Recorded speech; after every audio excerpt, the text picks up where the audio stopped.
La más amplia gama de accesorios, repuestos y bicicletas lo encontrarás en Ciclo Holguín. Responsabilidad, calidad y cumplimiento. Encuéntranos en la calle 42, número 616, barrio Restrepo. Teléfonos 266-7120, 277-3335 y Bagueto Lima. Ciclo Holguín, más cerca de ti.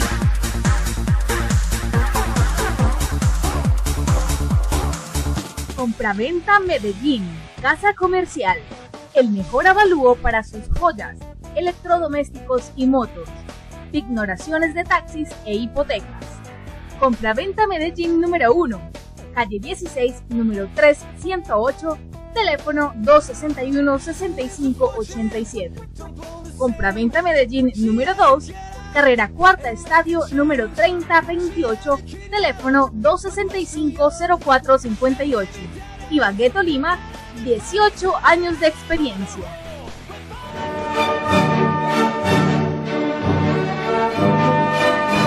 Decoraciones Elizabeth Forero de Caicedo.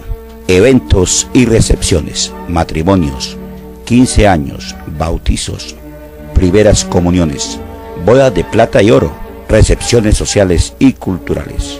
Disfrute de un servicio cómodo, agradable y elegante. Realizamos eventos dentro y fuera de la ciudad. Contamos con buffets, videos y fotografía. Los esperamos en el Jordán, octava etapa, manzana 37, casa 6, segundo piso, La Campiña. Avenida Guavinal, carrera novena, calle 77, esquina. Celular 320-228-1898. Ibagué, Tolima.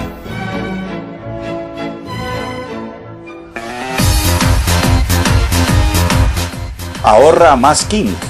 Fruber, carnes, minutos, minimarket, droguería, panadería, papelería. Domicilios 274-5072 y 304-620-7775. Edificio Casa Blanca, manzana 35, casa 4, Jordán, séptima etapa, por la avenida Guavinal. Ahorra más King.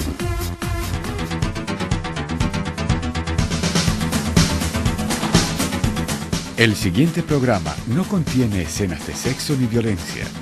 Para los menores se recomienda la compañía de padres o adultos responsables.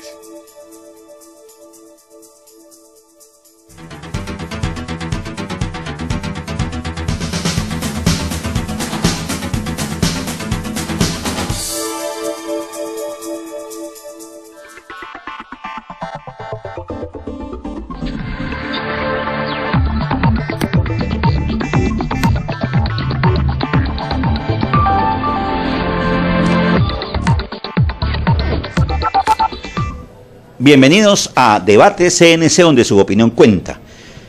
En CNC hemos querido invitar desde mucha insistencia, hasta que por fin un personaje muy público de el Tolima, y por qué no decirlo del país, le hemos pedido que nos diera una serie de elementos importantes, de opiniones respecto al tema que nos ocupa hoy, a todo lo que nos gusta la democracia, que es el proceso de paz, a todos los que queremos ver un país donde haya menos muerte entre los colombianos, donde haya mejor justicia.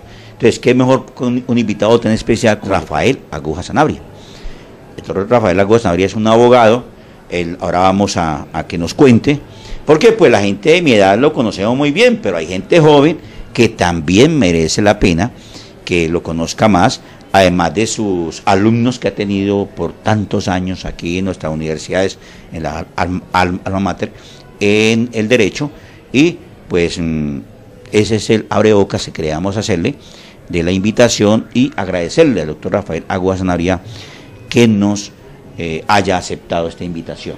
Doctor Rafael, muchas gracias, le agradezco mucho por estar con nosotros aquí en Debate CNC, y aspiramos que charlemos, que es una charla chévere, sobre un tema tan serio y tan fundamental como es el proceso de paz. Muchas gracias, doctor Aguja. Sí, y le agradezco mucho la invitación porque en realidad de verdad el proceso de paz, que no está empantanado, pero sí está un poco retenido en este momento por una serie de circunstancias que se han dado, inclusive ajenas a los negociadores del gobierno y de las FARC, porque no todo el mundo está con la paz, a pesar de que de dientes para afuera digan que sí, pero en sus actitudes personales están haciendo todo lo contrario. Este proceso de paz es tal vez el acontecimiento más importante que tiene en este momento el país, luego del plebiscito del 1 de diciembre de 1957. De ahí para acá, el país ha sufrido una transformación extraordinaria que a todos nos compete y algo nos toca, pero sigue buscando los canales y el acomodo para ser un país realmente democrático.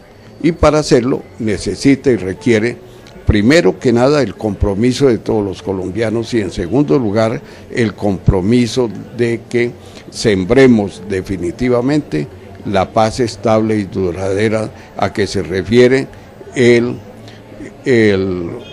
compromiso adquirido entre los plenipotenciarios del gobierno y los plenipotenciarios de la paz.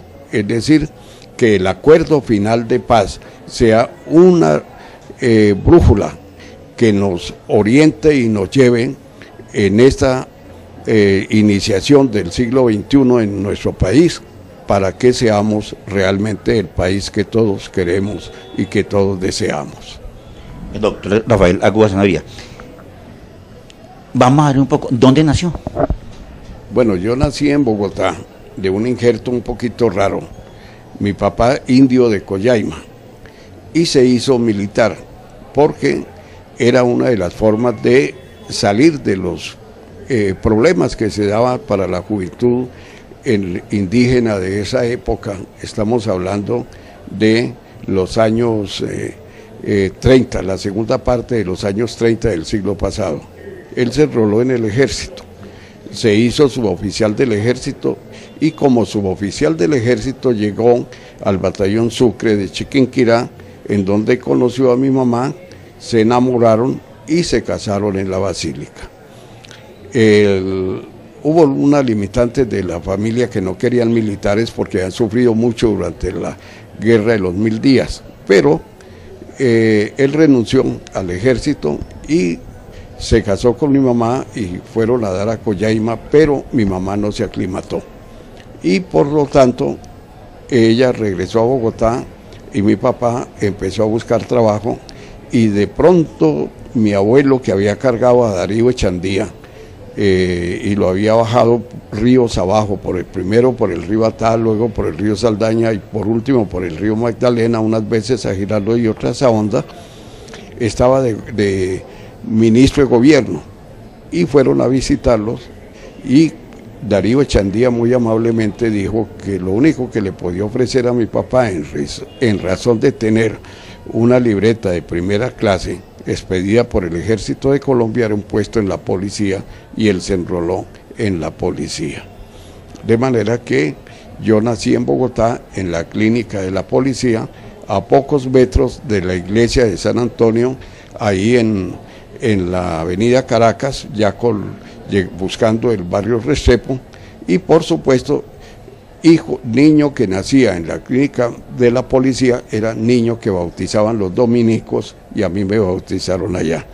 Pero luego pasé una temporada bastante larga en Collaima con mis abuelos y prácticamente me acomodé a las circunstancias y me convertí en un indiecito más de la región para ir a terminar posteriormente a Florencia, donde mi papá había sido trasladado por cuestiones del servicio, en donde finalmente mi mamá se quedó en Florencia, mi papá regresó a Bogotá y yo me quedé con mi mamá en Florencia.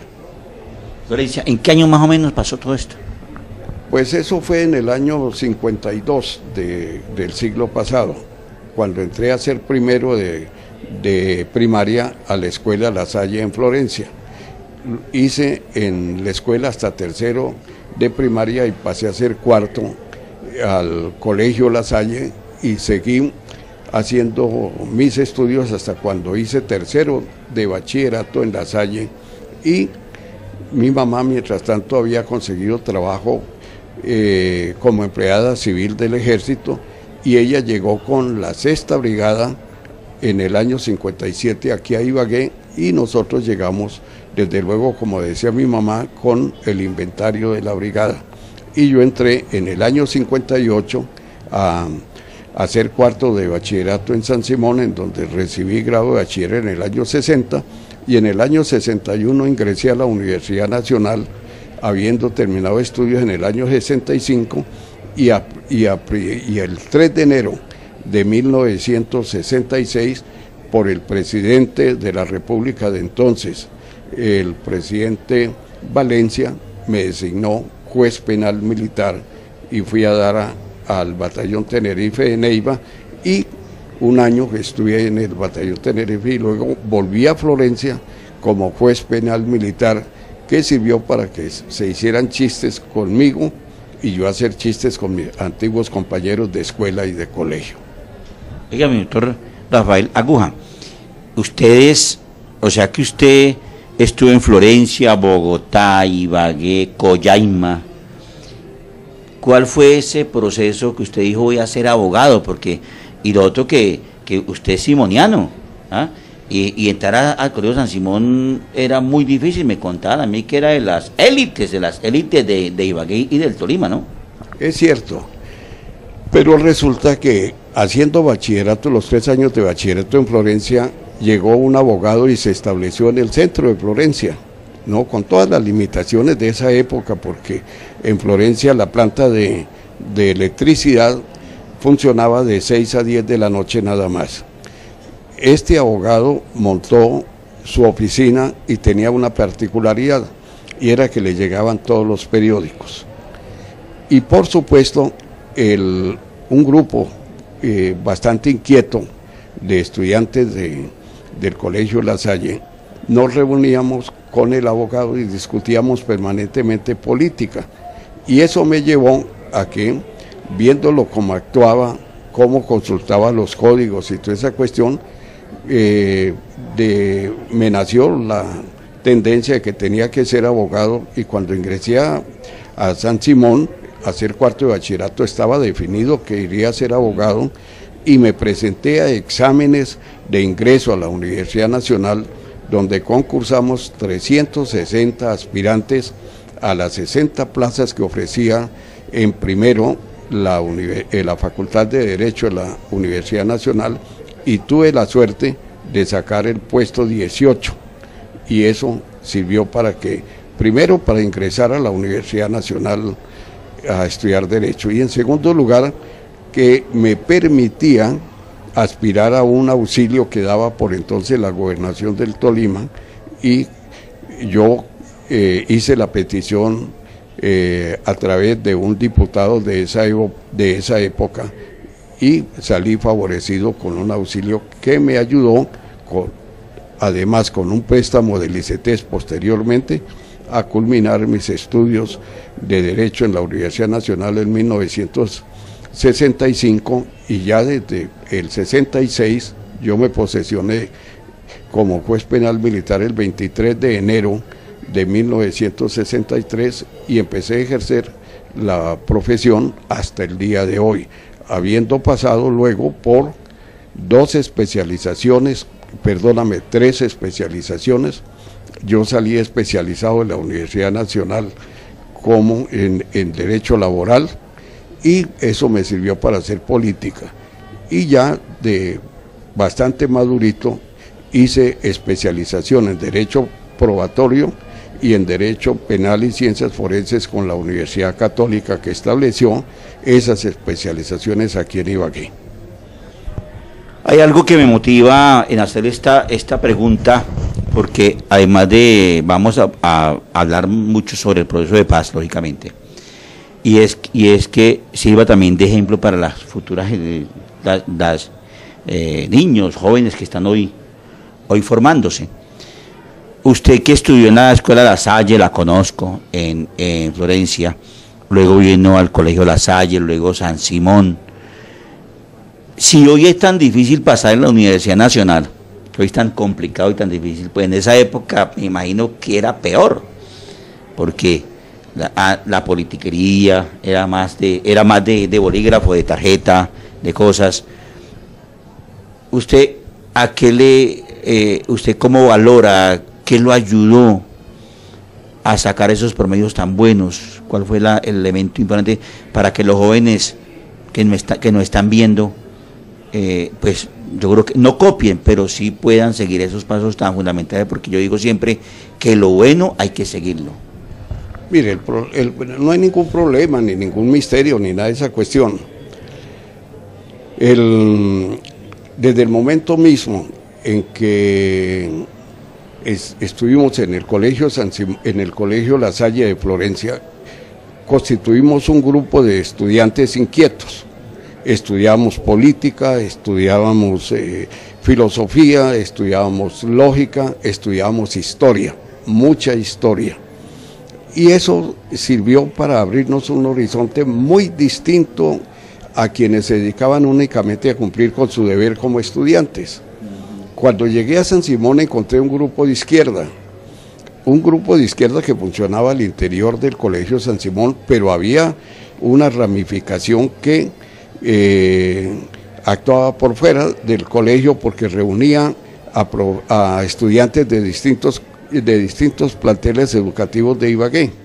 Entonces seguimos con la inquietud, es decir, yo mismo constituí un grupo de estudio en el que no solamente estudiábamos filosofía, literatura, lógica y desde luego historia, sino que llegamos al extremo de estudiar gramática.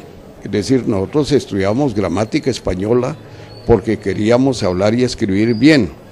Ese grupo fue el soporte para llegar a la Universidad Nacional, y yo recuerdo que hubo un examen que sacó la cara por mí, que fue precisamente el examen de español, que saqué 99 puntos sobre 100. Es decir, estudiamos absolutamente todo, y recuerdo que alguien nos recomendó que estudiáramos los verbos reflexivos. De eso nadie se había dado cuenta, pero yo tenía una gramática que había sido editada, si mal no recuerdo, por un antiguo profesor de San Simón, y esa gramática me sirvió para estudiar los verbos reflexivos. Y cuando encontré en el examen que nos pasaron ya prefabricado para que lo respondiéramos, una de las preguntas era: conjugue un verbo reflexivo en presente, en pasado y en futuro. Y por supuesto fue extraordinaria la nota que yo saqué, y eso me salvó, porque las otras notas fueron historia, por ejemplo. Nos pusieron a hablar de la Revolución Francesa, nos pusieron a hablar del descubrimiento de América, nos pusieron a hablar de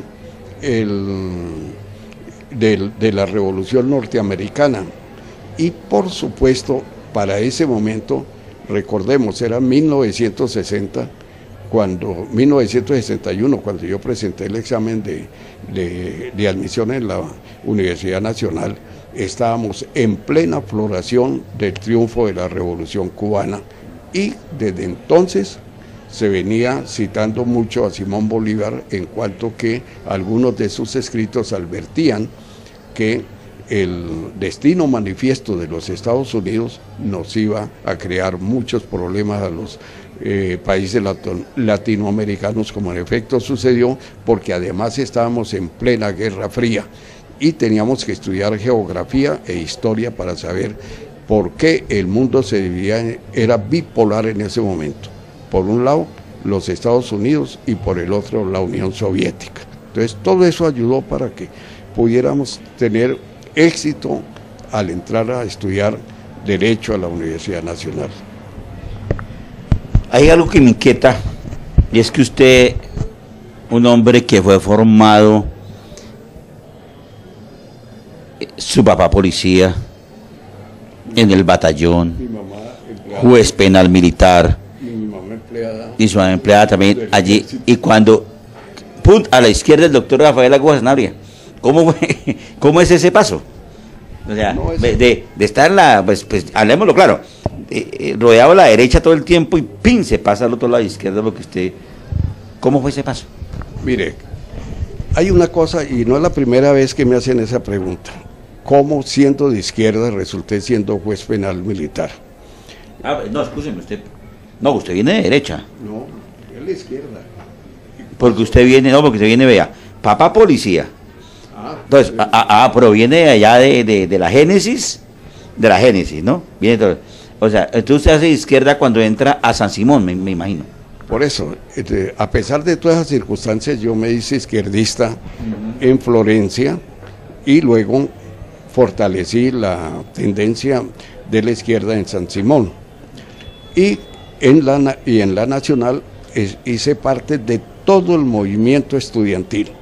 Lo único es que no fui representante del curso o de la facultad como dirigente estudiantil, como representante estudiantil, pero hice todo y me tocó la época de Camilo Torres, me tocó la época en que aparece el Ejército de Liberación Nacional, la época en que aparecen las FARC, la época en que aparece una serie de movimientos a nivel continental latinoamericano, me toca la época del triunfo de la Revolución Cubana, todo eso, el movimiento estudiantil muy fuerte, y debatíamos muy duramente en la universidad con los profesores de extrema derecha.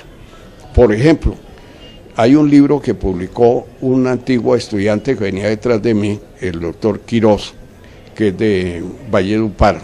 Escribió un libro sobre las luchas estudiantiles de los años 60 en la Universidad Nacional, que él venía de la misma facultad, y tuvo la amabilidad de citarme, pero especialmente sobre cómo combatíamos con los profesores de extrema derecha, irónicamente con el padre del doctor Rodrigo Uprismi, que es columnista dominical del Espectador y fundador de Justicia, ¿no? Es decir, hay una referencia muy marcada en ese contexto, pero lo importante de esto no era realmente la visión limitada de la mayoría de los estudiantes de entonces y de ahora. Desafortunadamente también sea la situación, sino que teníamos una visión global. Es decir, éramos estudiantes de la Universidad Nacional, pero estábamos atentos a los desarrollos del derecho en Francia, en Alemania, en donde todavía se sigue viviendo una revolución jurídica, de España, que estaba en pleno franquismo, y el profesor de humanidades, porque yo vi humanidades en derecho, porque hicieron un experimento con el curso mío, les servimos de ratones de indias para una idea que tenía la Facultad de Derecho, que se resumía en una frase: queremos abogados, no tinterillos. Entonces, por eso a nosotros nos ofrecieron una serie de materias que no se veían en ninguna otra universidad, entre otras las humanidades. Y yo aprendí humanidades con un profesor español, que después fue profesor de la Universidad del Tolima, y cuando venía de vacaciones con Domingo, ahora se me olvidó el apellido de Domingo, hacíamos precisamente unas especies de seminarios. Por eso vimos nosotros teatro griego, filosofía, Platón, Aristóteles, Sócrates, eran para nosotros pan de todos los días. Y por supuesto, todo el desarrollo filosófico hasta llegar al existencialismo, por ejemplo, ¿no? Nosotros manejábamos todo eso, y de vez en cuando me ayudaba una persona que extraño mucho porque fuimos muy buenos amigos, que fue el licenciado en Filosofía y Letras y compositor de música vernácula Miguel Ospina, el que escribió la canción Collaima, Indiana. De Collaima. De aquí del Tolima. De manera que siempre tuvimos un soporte filosófico, literario y jurídico en toda esta situación que estábamos viviendo. Era una verdadera revolución de estudiantes. Muchos de esta época, por ejemplo, hay un historiador que estudiaba en el Colegio San Luis. Hay un compañero mío, hay un historiador que es de Cajamarca. Y bueno, así sucesivamente hubo gente que se distinguió. De mis compañeros de estudio, lamentablemente hubo un descuadre en sexto, Augusto Trujillo Muñoz, que fue dirigente del santofimismo y toda esa cuestión. El mismo Santofimio, yo conocí a Santofimio en 1958 cuando entré a San Simón, y muchos dicen que él fue despedido a raíz de un movimiento huelguístico que hicimos, pero no es tan cierto. La realidad era que él era un poquito vago y perdió quinto de bachillerato en San Simón, y luego ingresó a repetir el quinto de bachillerato al Colegio del Rosario, y por supuesto quienes terminaban bachillerato en el Colegio del Rosario tenían el cupo para adelantar estudios profesionales en la Facultad de Jurisprudencia de esa universidad. Además que siempre tuvimos inquietudes, y hasta el día de hoy yo sigo todavía cultivando lecturas que muchos no se dan. El último libro que estoy releyendo es La decadencia de los Césares de Vargas Vila, que de paso se lo recomiendo. Usted me hace, me fuerza a hacer una pregunta de Ospina. Usted me dice Ospina, el de Collaima. ¿Qué tiene que ver Ospina? No le conocí ese perfil a él. Si no, es que él era licenciado en filosofía y ciencia, y en filosofía y letras. Entonces, él estuvo dirigiendo la biblioteca departamental cuando funcionaba en el primer piso de la gobernación del Tolima, el edificio de la gobernación. Entonces, cuando teníamos dudas, el grupo, siempre íbamos a buscarlo a él para que nos ayudara a dilucidar luces o nos recomendara qué debíamos leer. Y eso nos hizo muy amigos hasta el día que desafortunadamente murió. De manera que yo me le burlaba de vez en cuando de las canciones que escribía, menos de Collaima, Indiana. Pero de ¿qué más quiere de mí?, por ejemplo. Yo le hacía chistes flojos en las fiestas y tomaba de aguardiente, y porque él era aguardientoso, en una época fue muy aguardientoso, ¿no? Y entonces hacíamos chistes alrededor de la letra de las canciones, pero fuimos extraordinarios amigos, nos respetamos, y me dolió profundamente que se hubiera ido este mundo. Decoraciones Elizabeth Frero de Caicedo. Eventos y recepciones, matrimonios, 15 años, bautizos, primeras comuniones, bodas de plata y oro, recepciones sociales y culturales. Disfrute de un servicio cómodo, agradable y elegante. Realizamos eventos dentro y fuera de la ciudad. Contamos con buffets, videos y fotografía. Los esperamos en el Jordán, octava etapa, manzana 37, casa 6, segundo piso, La Campiña, avenida Guabinal, carrera 9, calle 77, esquina. Celular 320-228-1898. Ibagué, Tolima. Compraventa Medellín, casa comercial. El mejor avalúo para sus joyas, electrodomésticos y motos. Ignoraciones de taxis e hipotecas. Compraventa Medellín número 1, calle 16, número 3108, teléfono 261-6587. Compraventa Medellín número 2, carrera cuarta estadio, número 3028, teléfono 265-0458. Ibagué, Tolima, 18 años de experiencia. La más amplia gama de accesorios, repuestos y bicicletas la encontrarás en Ciclo Holguín. Responsabilidad, calidad y cumplimiento. Encuéntranos en la calle 42, número 616, barrio Restrepo. Teléfonos 266-7120, 277-3335 Ibagué, Tolima. Ciclo Holguín, más cerca de ti.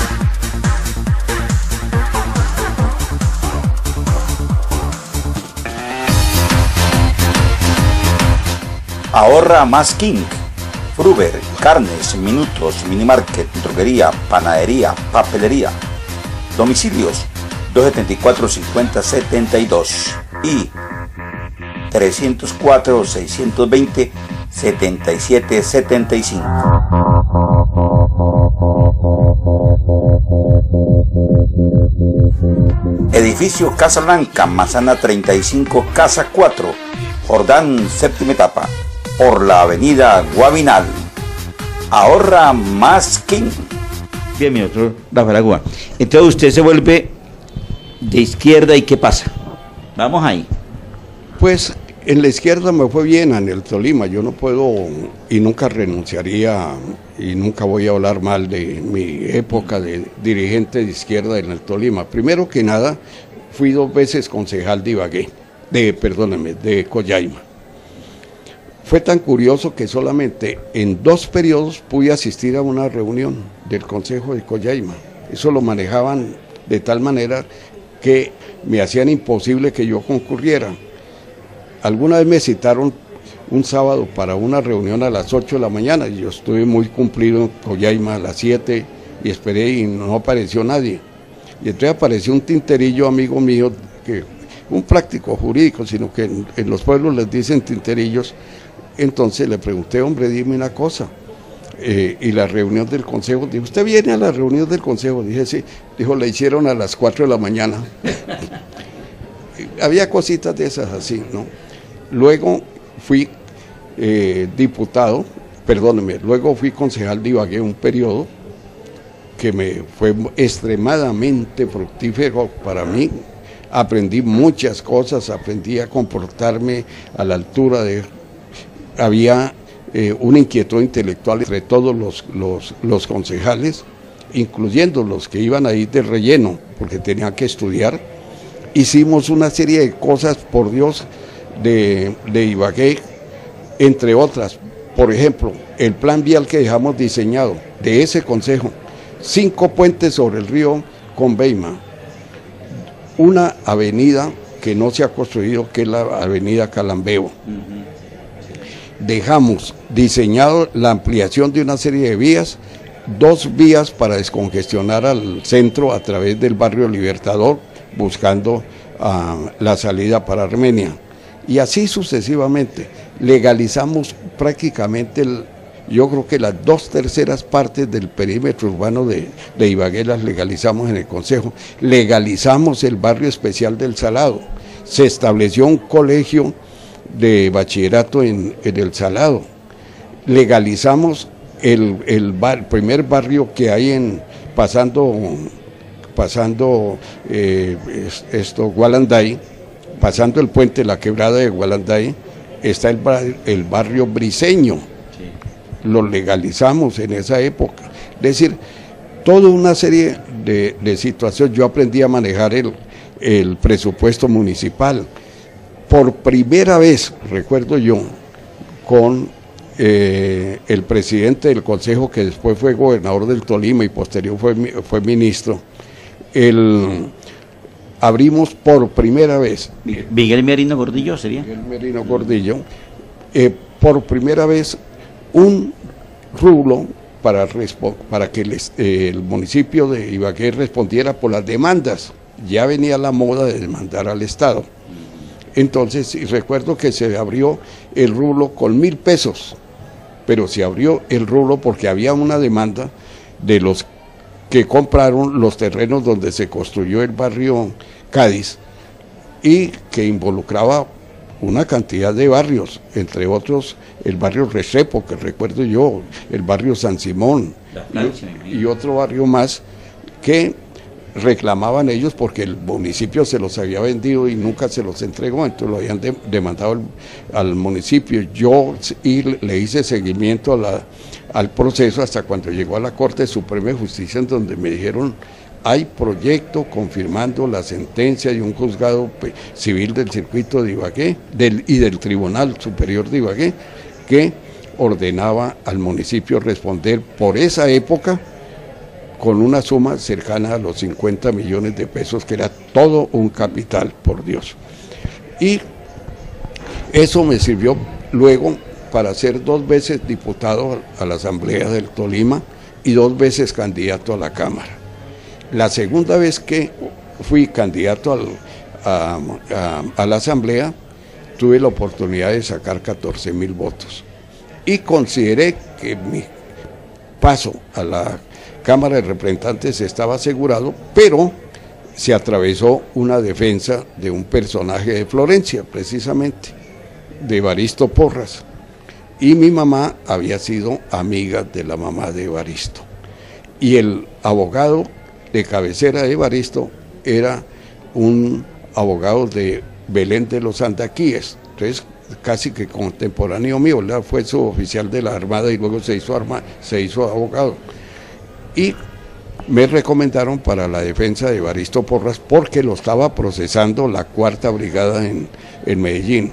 Y yo tenía mi pasado de haber sido juez penal militar y manejar a la justicia penal militar en ese momento, porque eran poquísimos los abogados que tenían nociones de justicia penal militar, y me dijeron, aquí, véngase a Medellín a defender a Evaristo Porras, y yo lo defendí.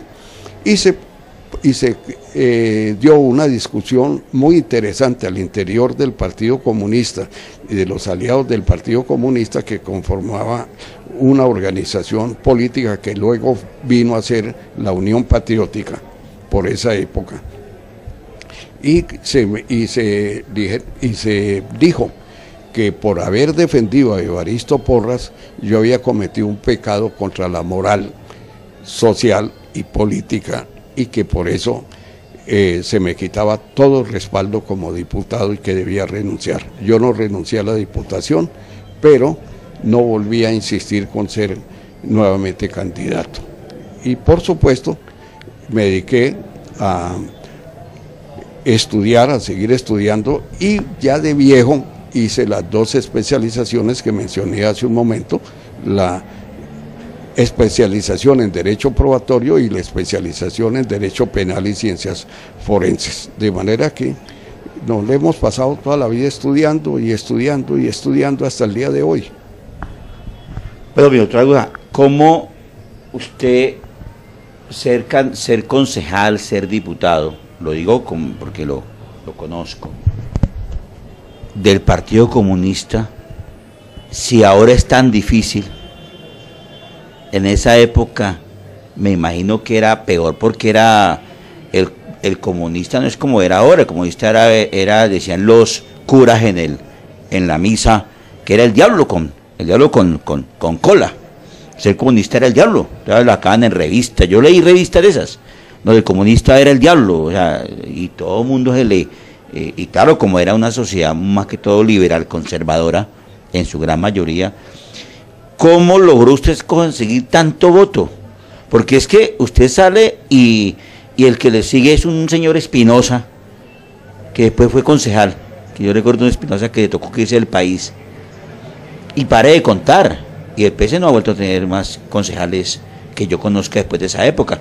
¿Cómo era esa campaña? ¿Cómo la hacían? Mire, lo primero es no ser sectario, y eso yo lo aprendí en la universidad.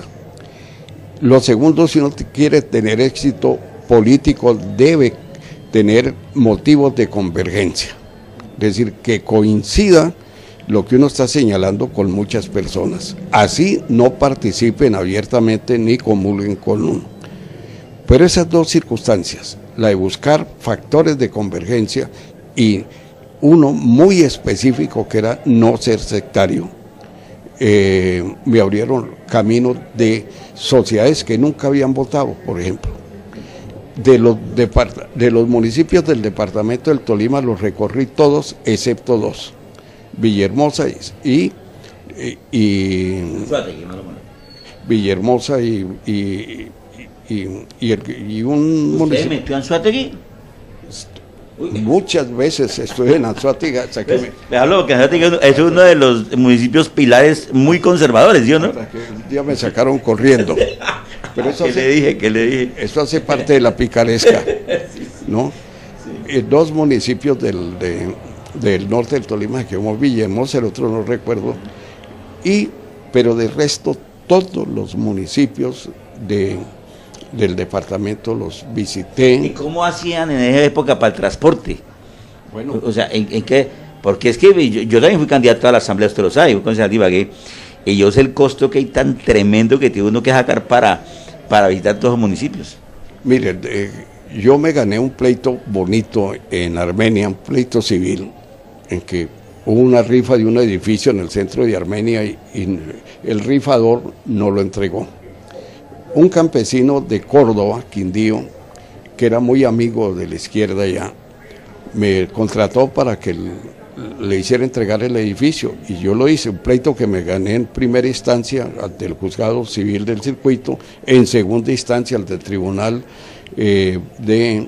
Superior de Armenia y en tercer lugar ante la Corte Suprema de Justicia.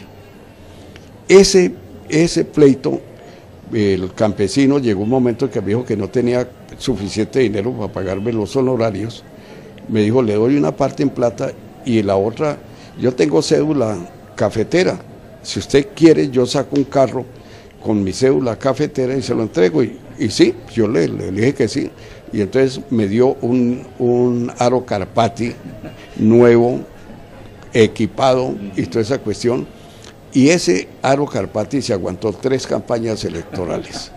Entonces eso nos facilitó, yo aprendí a dormir en el carro y recuerdo, por ejemplo, una vez que terminamos una concentración en Flandes a las 10 de la noche y a las 7:30 de la mañana estamos llegando a Planadas, con todo lo difícil que era el transporte en esa época. Pero todos lo recorrimos, yo no he sido perezoso para caminar y pasear, ¿no? Y en todas partes teníamos amigos. Y sobre todo, hacíamos una política abierta. Otro juicio que me gané al interior del Partido Comunista fue el que alguna vez yo eché un discurso en Coello, ahí cerca de Girardot, y en semejante calor un día a las 12:30 se me ocurrió por instar a las mujeres del Tolima a votar por la izquierda. Hice una frase que no se me olvida porque me costó un juicio moral, que dije, llamo a las mujeres que nos aman y que nos han amado a que voten por la lista que yo encabezo para la Asamblea Departamental del Tolima. Que nos aman y que nos han amado. ¿Y qué pasó ahí luego? Ella me dijeron que había sido vulgar, había degradado a las mujeres. Les digo, pero ¿cómo?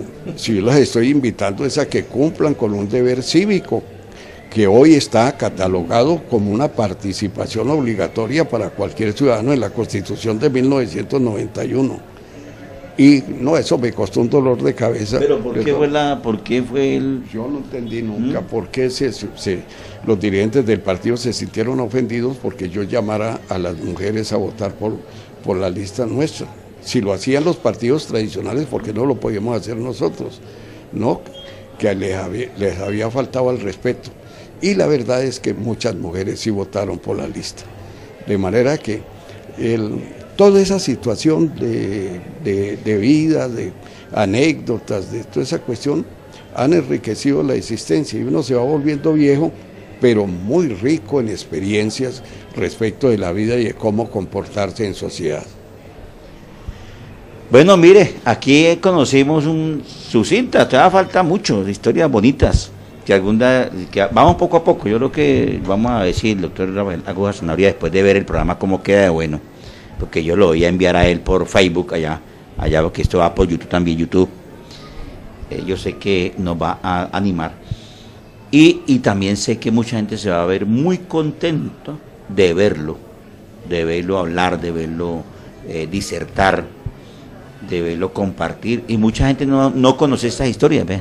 Entonces, historias buenas, chévere, porque lo que le digo es cierto, o sea, el Partido Comunista no ha vuelto a sacar concejal después de ellos, no ha vuelto a sacar concejal, ni en el Polo, ni estando en el Polo tampoco.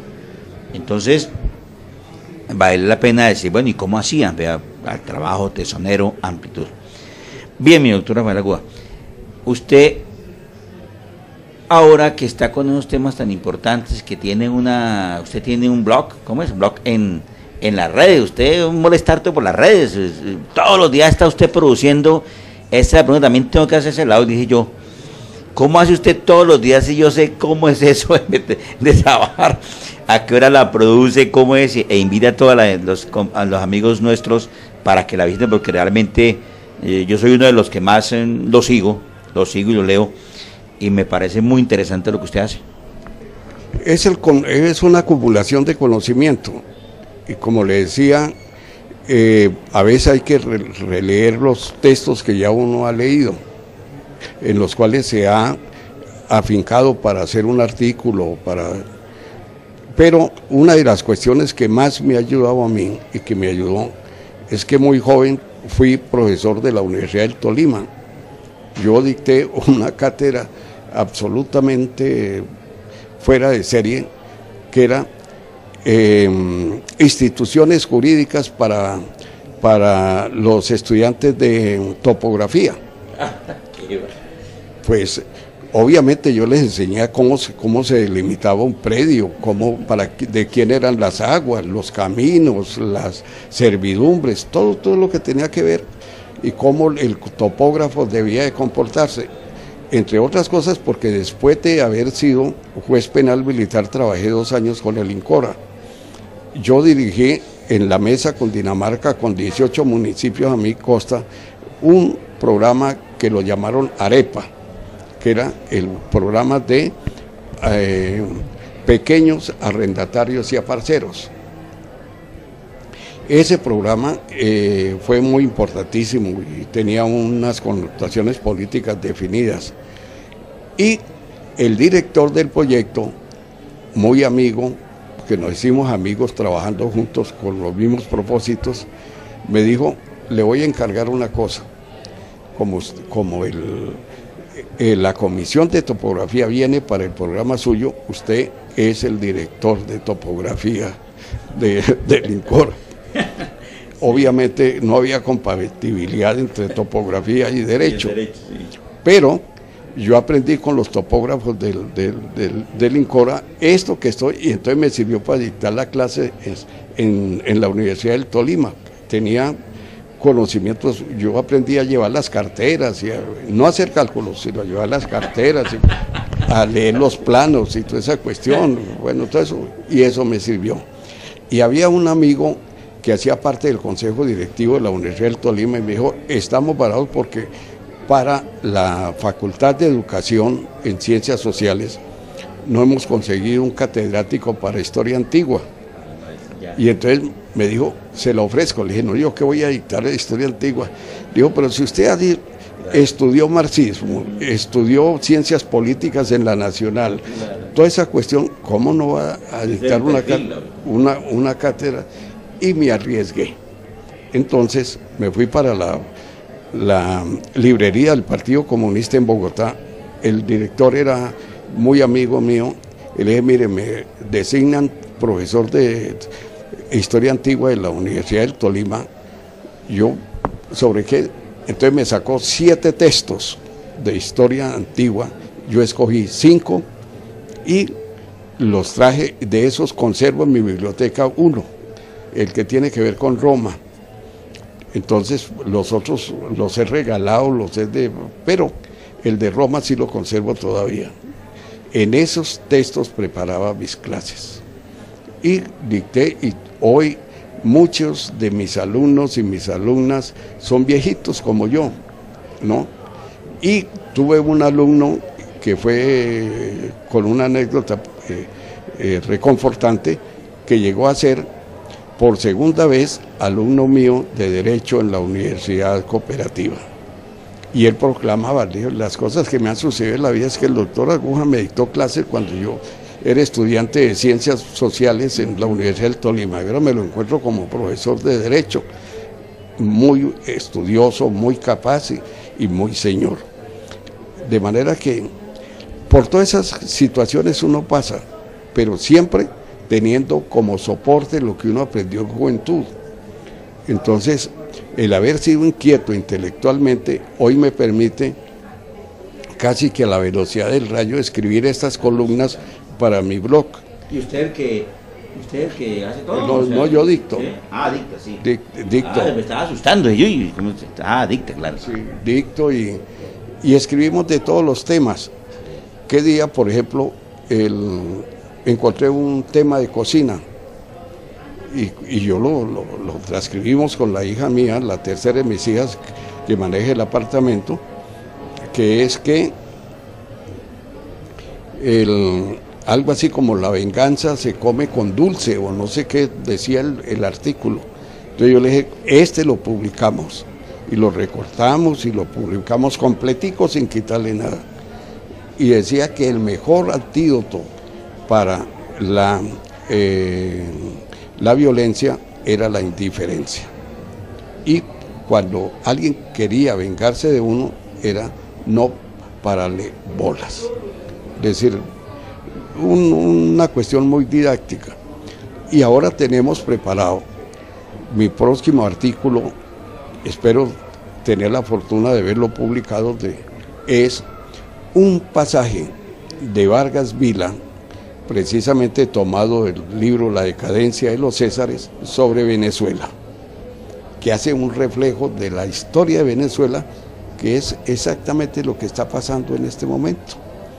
De manera que tenemos siempre temas, y de todo lo que usted quiera, desde política internacional a política nacional, a política local.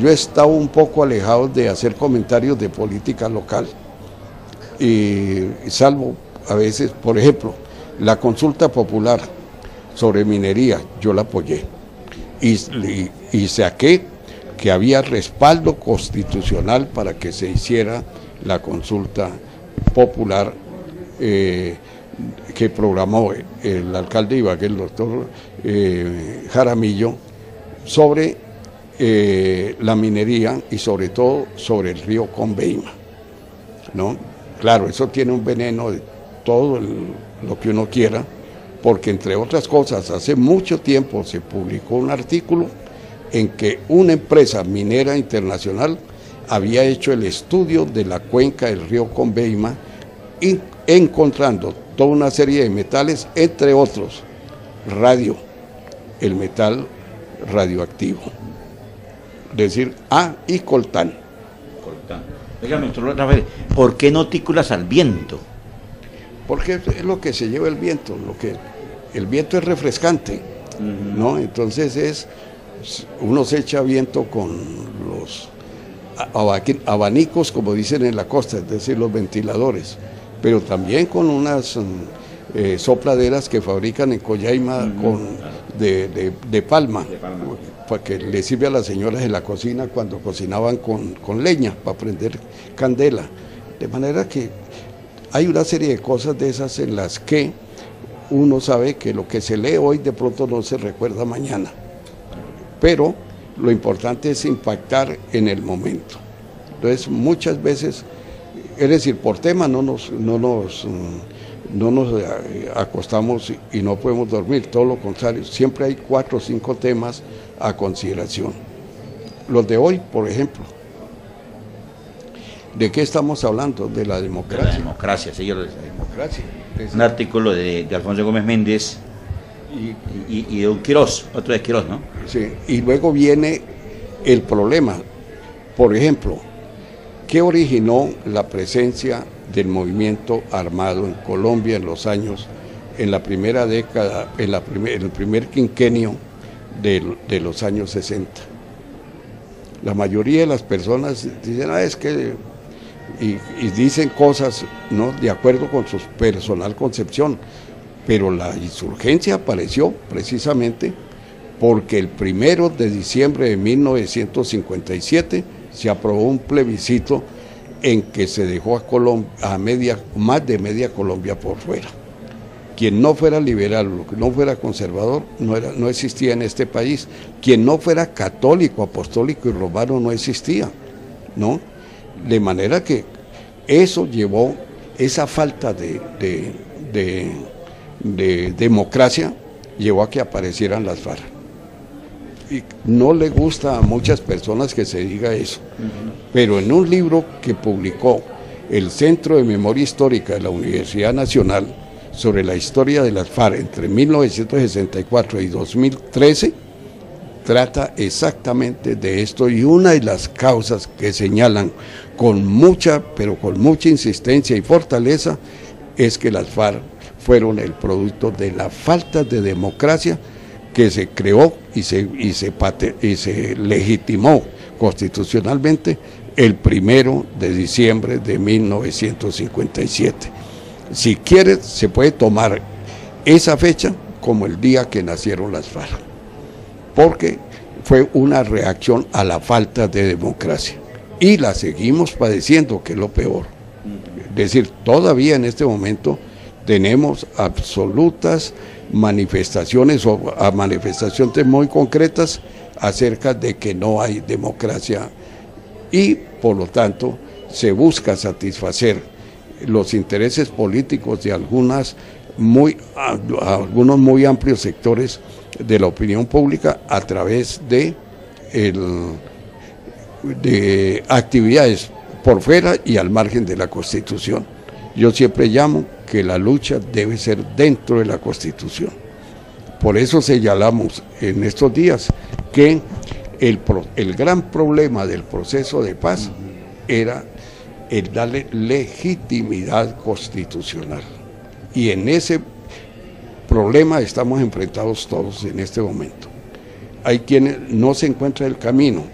Ya el presidente de la República dice que la vía parlamentaria parece que es la que se va a escoger, pero hay quienes dicen que no es necesario, como el fiscal Montealegre, que bastaría con que el gobierno firmara el acuerdo de paz y sería suficiente para darle legitimidad. Y hay quienes dicen que se requiere un nuevo plebiscito. De todas maneras, lo cierto del caso es que el gran problema del acuerdo de paz, cualquiera que sean las cláusulas que integren ese problema, es la legitimación de carácter constitucional, que debe darse necesariamente y tiene que darse, porque y en algunos casos porque se olvida que el problema central de las negociaciones de paz que se realizaron en La Habana y que se siguen realizando todavía en estos momentos eran dos. Era la terminación del conflicto armado interno que nació formalmente en 1964 y se ha prolongado hasta el día de hoy. Punto 1. Terminación definitiva del conflicto armado interno. Punto 2. Sembrar las bases para una paz estable y duradera. Eso era. Lo demás son una serie de arandelas que hacen imposible. ¿Por qué? Porque lo dijimos hace unos días también. Cuando quiera que se pactó la terminación del conflicto armado interno con las FARC, eso llevaba a la desmovilización de las FARC. Como consecuencia de la desmovilización de las FARC, la entrega de armas. Que no las entrega al gobierno es un camino, que se entregan a una entidad internacional para que las destruya es otro camino, ¿no? Que se silencian simple y llanamente es otro camino. Es decir, ya no interesa qué camino se escoja. Claro, hay que buscar que haya seguridad de que sí se cumple con la destrucción o la inutilización de las armas. Pero, ¿qué se está planteando? Que con el reconocimiento, con la terminación, del conflicto, 1, la desmovilización de las FARC. 2, que antes que eso, después de la terminación del conflicto pactada, las FARC reconocieron al Estado colombiano. Y el reconocimiento del Estado colombiano lleva necesaria y fatalmente a que se acepte el régimen constitucional vigente.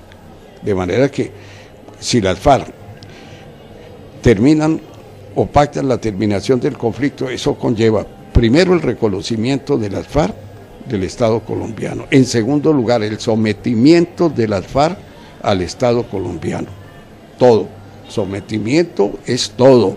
Eso es como el matrimonio. La mujer que se casa se entrega en cuerpo y alma a su marido, y el marido en cuerpo y alma a su mujer. De manera que ahí no hay salvación. Y por supuesto vienen las arandelas de el silenciamiento de las armas, total.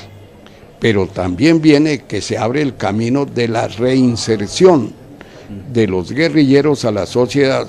Y esa reinserción no tiene que decir, no, es que a usted sí lo invitamos a comer, pero usted no se puede sentar en la mesa.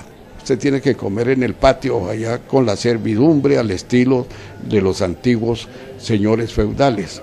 No, es decir, ahí hay que recibir a los guerrilleros con los brazos abiertos, y no solamente con los brazos abiertos, sino con la plenitud de sus derechos. En eso ha habido mucha discrepancia. Y por último, ¿se sancionan o no se sancionan los hechos de guerra, los actos de guerra? Ese es otro problema. Tenemos ejemplos. Uno, para no citar, la guerra de secesión de los Estados Unidos. ¿Qué pasó? Que finalmente el ejército del sur se entregó, se desmovilizó, y no hubo una sola sentencia, no hubo nadie que hubiera pagado siquiera un minuto de cárcel de los insurgentes del sur que atacaron el norte en procura de crearse un espacio político propio de ellos y seguir gozando de los favores de la esclavitud. De manera que eso sucedió así. Ya tenemos el ejemplo nosotros práctico.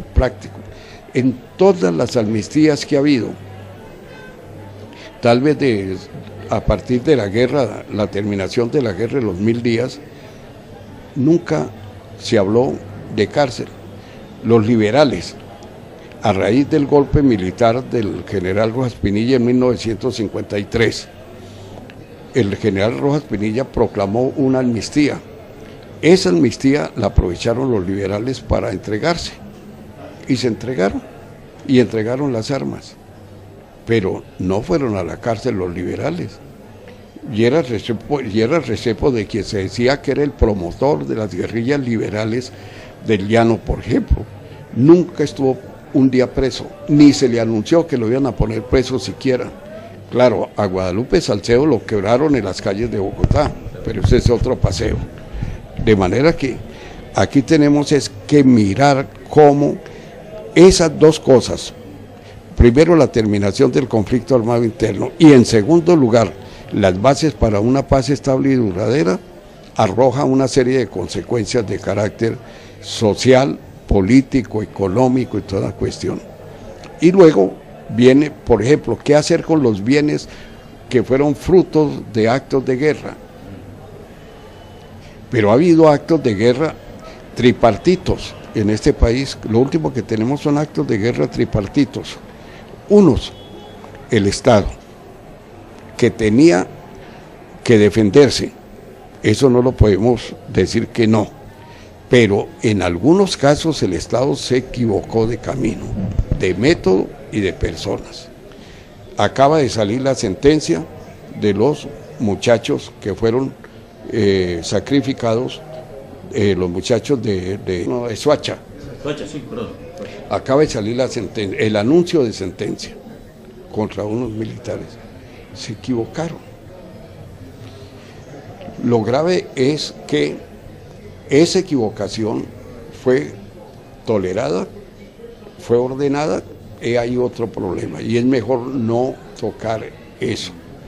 Para eso debe crearse lo que está previsto en los acuerdos de paz, una ley de amnistía que cobije a las tres partes, que el Estado, las FARC y por supuesto los paramilitares. Y ahora hay que agregarle a los del Ejército de Liberación Nacional, de manera que es un trabajo extremadamente arduo y muy peligroso al hacer el recorrido, porque se pueden equivocar. Ya el Consejo de Estado estaba señalando una equivocación del último acuerdo, pero hay que enfrentar la cuestión.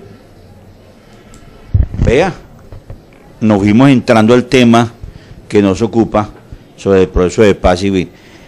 Bueno, mi doctora, ya para terminar, yo quiero hacer una pregunta. Yo soy uno de los partidarios del proceso de paz urgente, que se firme ya.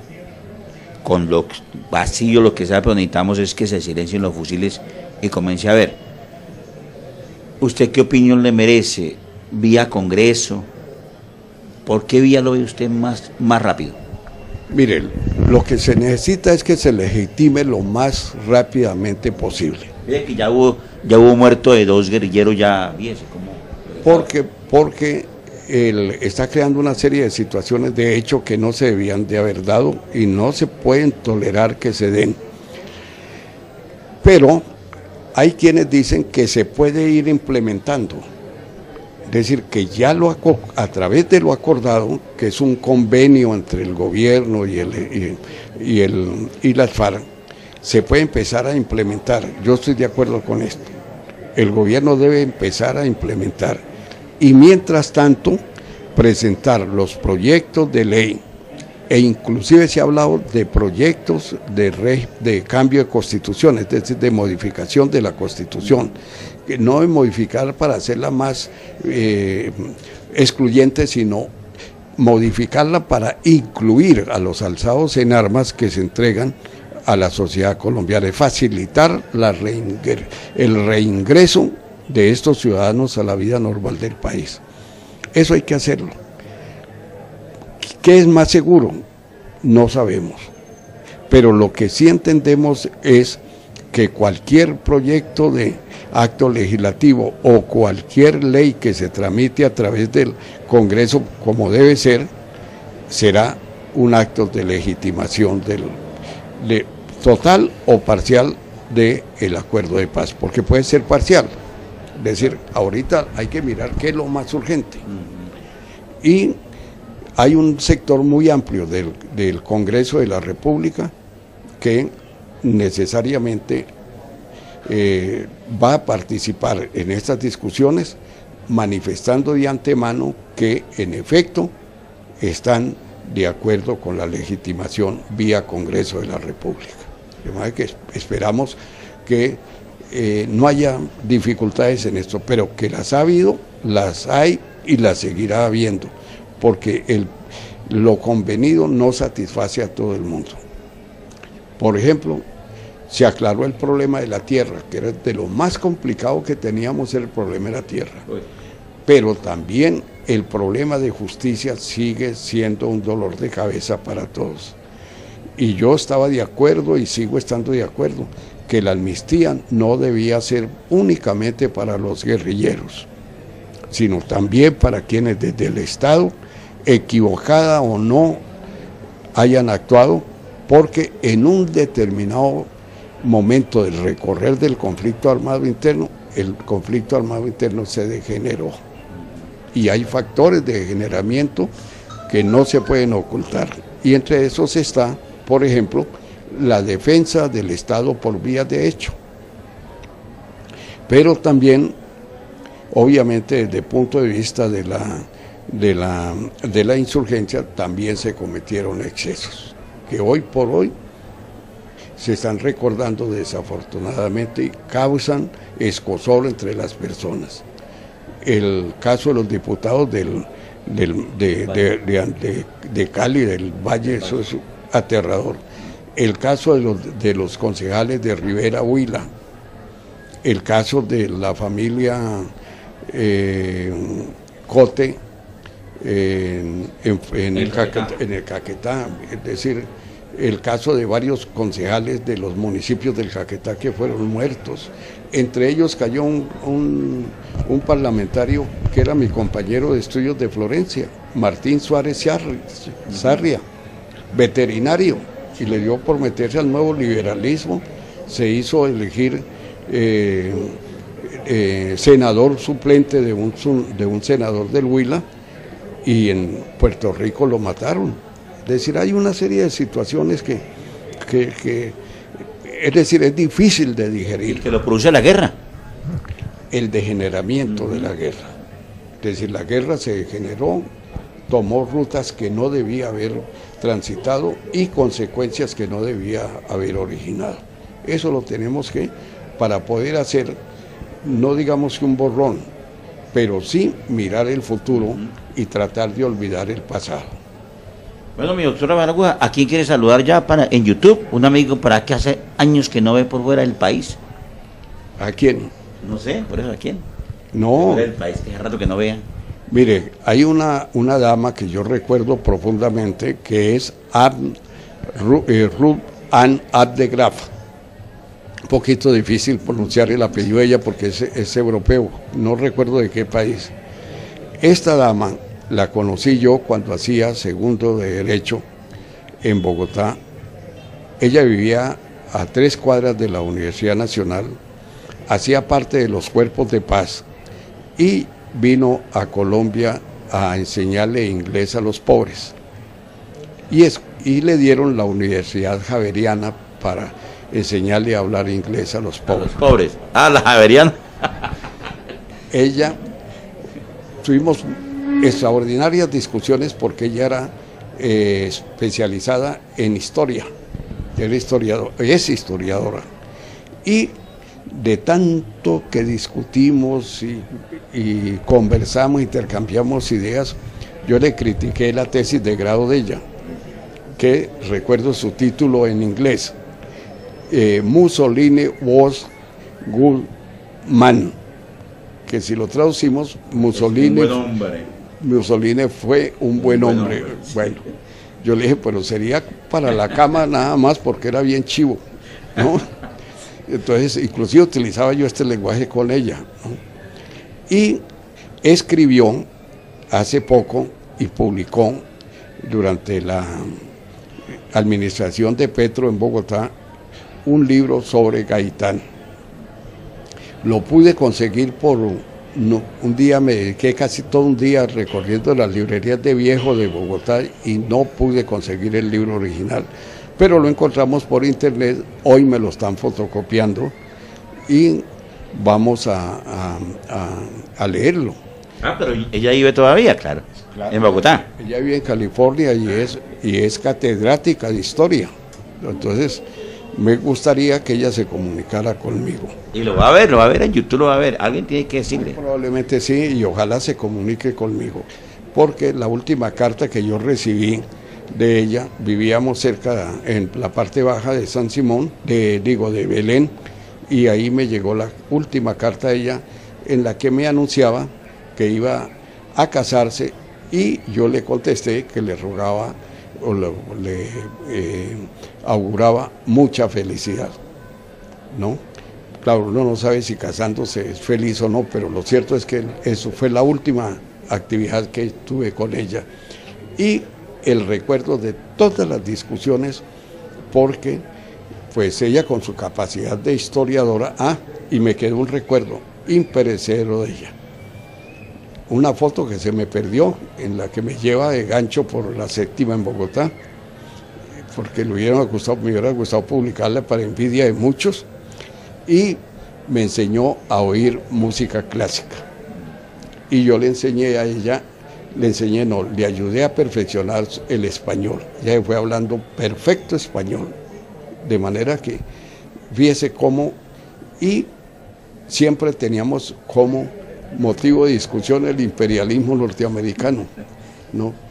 Con ella la pasamos muy rico, y alguna vez me invitaron a una fiesta de la Juventud Comunista en Bogotá, y yo la llevé y probé que era una mujer con criterio democrático, porque a la fiesta asistían unos negritos que estaban estudiando ciencias de la educación en la Nacional, y especialmente uno de ellos que era buen bailar, y le dio por bailar con ella, y bailaron prácticamente toda la noche, ¿no? Ella no hizo ningún gesto de desagrado ni nada de esa cuestión, de manera que aprendió democracia conmigo, y además de eso perfeccionó el español, y le sirvió para que posteriormente escribiera el libro que le estoy diciendo, sobre Gaitán, alcalde. El libro se titula Gaitán, alcalde de Bogotá. Chévere. Perdón, doctora Baragua Sanabria. Oiga, muy chévere esta charla, esta conversadita tan excelente, y yo sé que a mucha gente le va a gustar. Le va a gustar a mucha gente, lo va a ver. Ya está el doctor Aguas Sanabria, mire lo que hace rato que no lo veía. Yo sé que ese programa va a ser muy visto, tanto en YouTube como en el canal local de Ibagué, en CNC, y aspiramos tenerlo nuevamente. A ustedes muchas gracias por estar con este programa Debate CNC, donde le vamos mostrando cada día mejores invitados. Gracias a las cámaras de mi amigo Jorge Bello Venegas y a ustedes. Por favor, continúen en nuestro canal.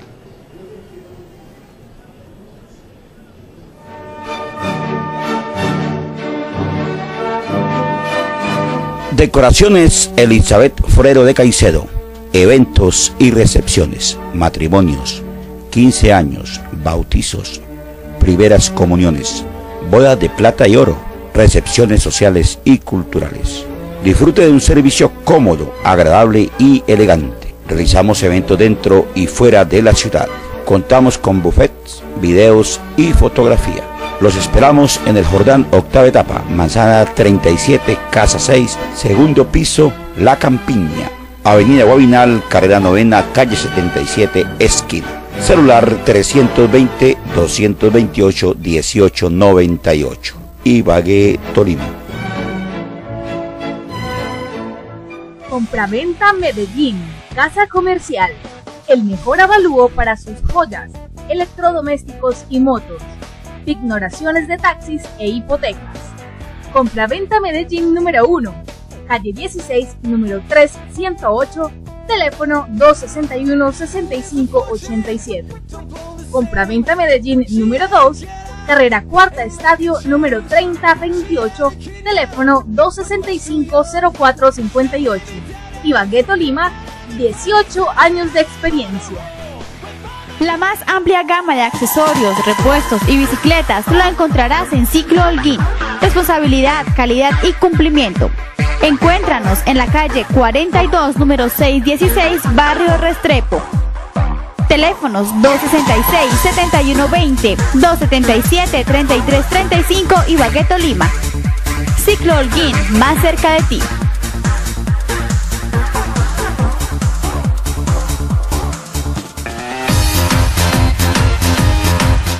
Ahorra más King.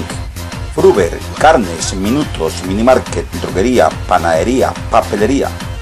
Domicilios 274-5072 y 304-620-7775. Edificio Casa Blanca, manzana 35, casa 4, Jordán, séptima etapa, por la avenida Guabinal. Ahorra más King.